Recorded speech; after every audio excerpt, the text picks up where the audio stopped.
Assalamualaikum warahmatullahi wabarakatuh. Bismillahirrahmanirrahim. Alhamdulillahirabbil alamin. Assalatu wassalamu ala asyrafil anbiya'i wal mursalin sayyidina wa maulana Muhammadin wa ala alihi wa sahbihi ajma'in. Amma ba'd.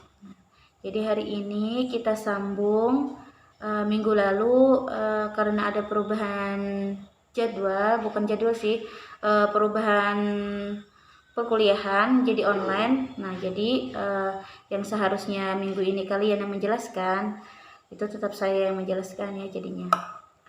Kita sambung saja. Kemarin nun sukun dan tanwin itu belum sempat dijelaskan. Hukum nun sukun dan tanwin. Nun sukun, tanwin itu kan fathatain, kasratain, dan dhammatain. Kalau hukum nun sukun dan tanwin itu ada empat hukum lah. Pertama itu izhar, ikhfa, iqlab, idgham. Kalau yang 5 itu idgham itu dipisah, idgham bi gunnah dan idgham bila gunnah. Pertama itu ada izhar. Izhar itu dibacanya apabila nun sukun atau tanwin bertemu huruf izhar, maka dibacanya jelas hurufnya dan jelas nun sukun dan tanwinnya. Nah, dan tidak dibaca panjang. Apa-apa saja hurufnya? Hurufnya ada 6 sama dengan huruf tenggorokan, huruf khalaqi. Nah, seperti itu. Apa saja hurufnya? A, ha, a, gha, ha, kha. Nah, jadi tidak dibaca panjang karena di sini dia jelas. Nah, jelas nunnya, jelas tanwinnya, jelas huruf izharnya jelas. Seperti apa contohnya? An'amta, man amana, jelas. Kemudian yang kedua itu ikhfa. Ikhfa dibacanya samar-samar antara sifat izhar dan idgham atau gunnah. Nah, jadi dia izhar samar-samar antara jelas dan dengung. Nah, tapi dia cenderung dengung karena tidak sampai menyentuh atau tidak sempat menyentuh huruf nun, kemudian belum juga huruf ikhfanya. Nah, seperti itu. Itu tetap dibacanya dua harakat ya. Min syarri. Nah, seperti itu. Jadi harus dibacanya gunnah panjang, ditahan. Kemudian yang ketiga itu ada iqlab. Iqlab itu satu hurufnya ba, yaitu bunyi nun sukun atau tanwin itu berubah menjadi mim ketika bertemu huruf ba. Nah, dan dibacanya gunnah, 2 harakat juga. Kemudian yang keempat itu ada ikhfa. Yang keempat itu ada idgham. Idgham ada 6 huruf, yaitu idgham bi gunnah dan idgham bila gunnah. Idgham bi gunnah, idgham yang dibaca dengan dengung. Hurufnya apa? Ya, nun, mim, waw. Kemudian ada idgham yang tidak dibaca dengan gunnah. Apa hurufnya? La, ro.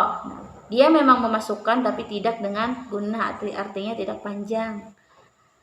Contoh idgham bi gunnah itu ada wa may ya'mal, wa may. Nah, seperti itu.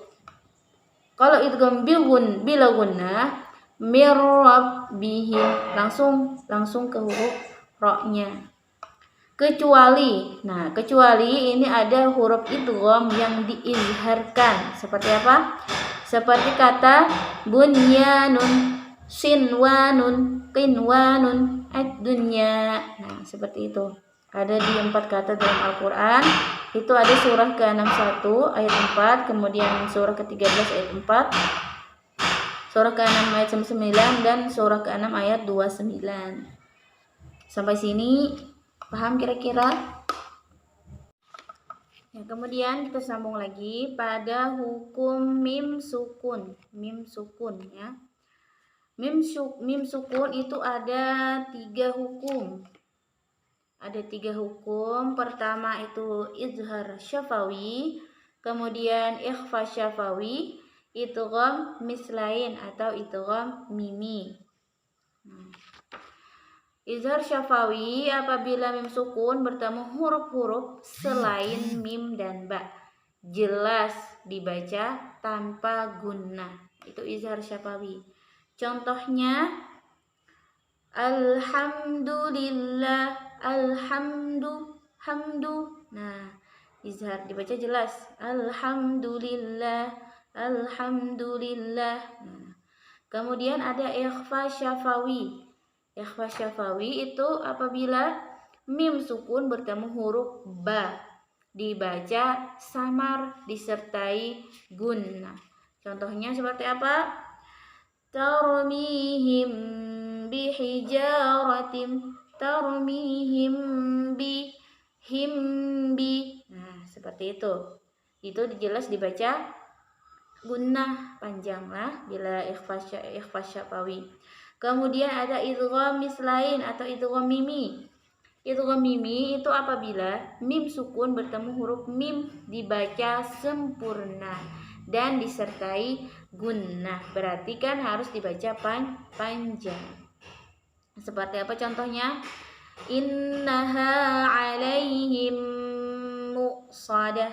Alaihim muqsadah. Nah, seperti itu. Alaihim pasti panjang lah karena biasanya kalau itu mimi itu ada tasydidnya pada mimnya karena mim sukun bertemu mim. Nah, seperti itu. Sampai sini paham kira-kira? Kemudian seterusnya itu ada nun tasydid dan mim tasydid. Nah, tasydid itu seolah-olah itu dua nun atau dua mim yang betatai. Apabila dua nun, satunya itu biasanya sukun. Nun pertama itu sukun, kemudian nun kedua berbaris. Itu namanya tasydid. Nah, jelas dibacanya dengan dengung. Kalau nun biasa aja sudah 2 harakat, berarti tambah lagi 1 jadi 3 harakat atau 1,5 alif. Contohnya wa mimma razaqnahu wa mim. Nah, kemudian contoh yang nun tasydid bi anna rabbaka innallaha amma. Jadi harus panjang 3 harakat. Nah, melebihi panjang dari 1 alif. Nah, paham sampai sini kira-kira? Nah, mungkin itu saja pembahasan pada sore hari ini.